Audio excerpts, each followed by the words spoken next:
Alright guys, time for another comic review, and it's another book from my good friend Chris, aka the Mount Vernon Kid. Chris, thank you once again. And yeah, we're going to be talking about Black Adam Theogony. At least I hope that's what it...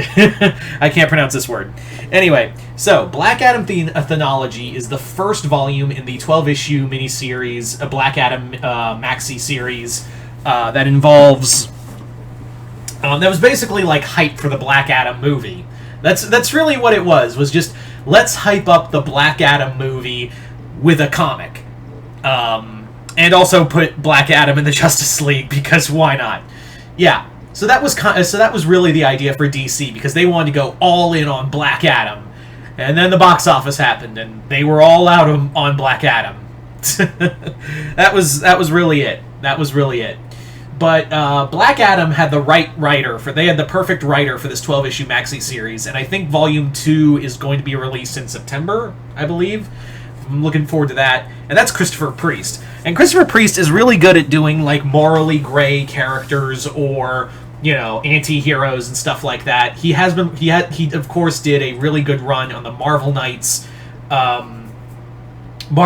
era of Black Panther, as well as he did a short stint on Captain America and the Falcon. Excuse me. So he was kind of the perfect writer for this. There are a few flaws here and there, but yeah. So Black Adam Theogony is basically, it starts off with a major hit that Black Adam has been poisoned by some kind of unknown virus that is slowly killing him. And throughout the story is that the big question is, can Black Adam be redeemed? And Christopher Priest is basically saying, no, fuck him. That's the whole plot of this story, is that can a man who is the arch nemesis of Shazam and more or less be the guy who can be a hero? Is he worthy? Goddamn chair. Is he worthy of being, you know, is he a being worthy of redemption after all the atrocities he's committed, from war crimes to genocide to just being a straight up fascist? Like, he brings up what the Bendis Justice League comics kind of gloss over, which is basically, yeah, Black Adam's a fucking fascist who's committed genocide on his own people.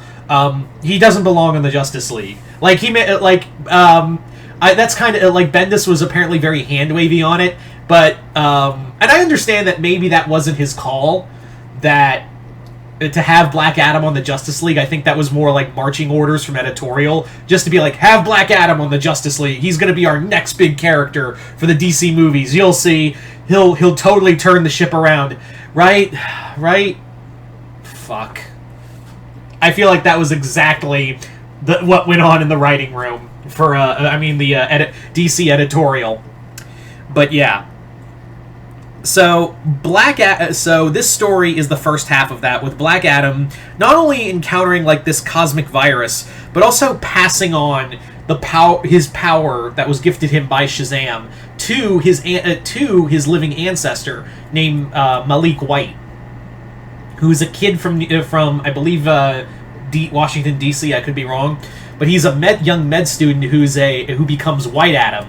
And he's this young African American med student who's like, okay, first off, White Adam, brother, have you seen my skin? He's like, that's his kind, like, that's how he really takes it, is just kind of like, dude, not cool.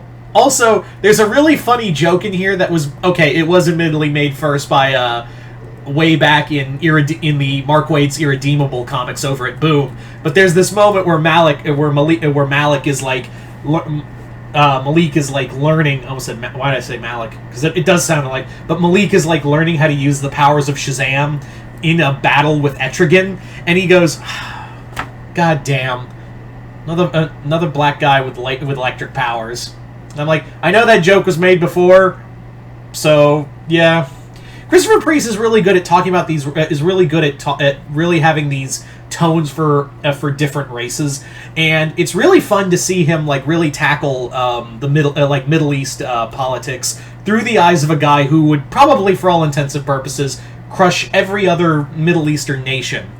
It's also fascinating because this guy really does not like Batman.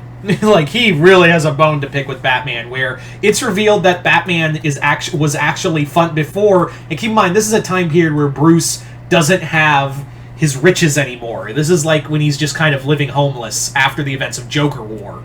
And Black Adam puts together that, yeah, you were funding a rebel insurrection in my country. Fuck you, man.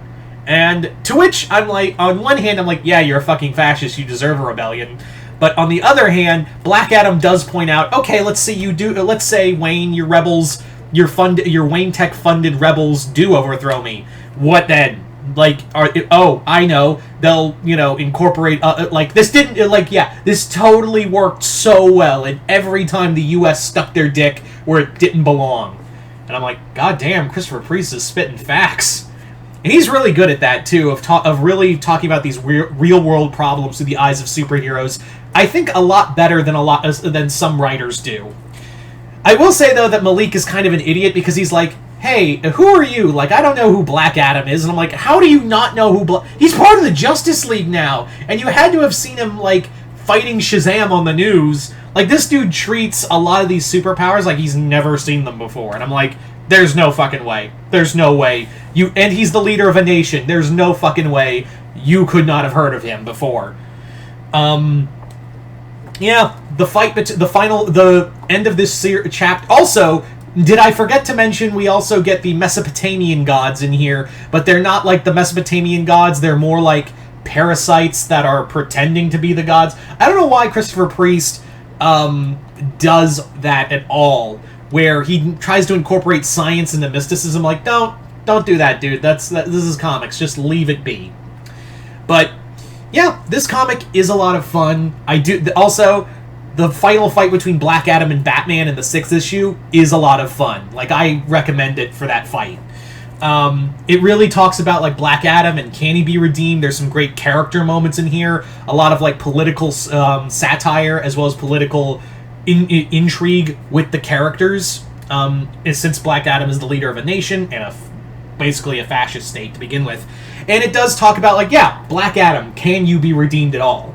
So I highly recommend this. If you haven't read this already, if you didn't like the movie, you'll probably like this comic. I will say that. It gets the Black Adam movie taste out of your mouth. But once again, Chris, thank you so much for this comic and the others. And other than that, hope you all enjoyed this. I'm Mr. Multiverse. I'll see you next time in the Multiverse.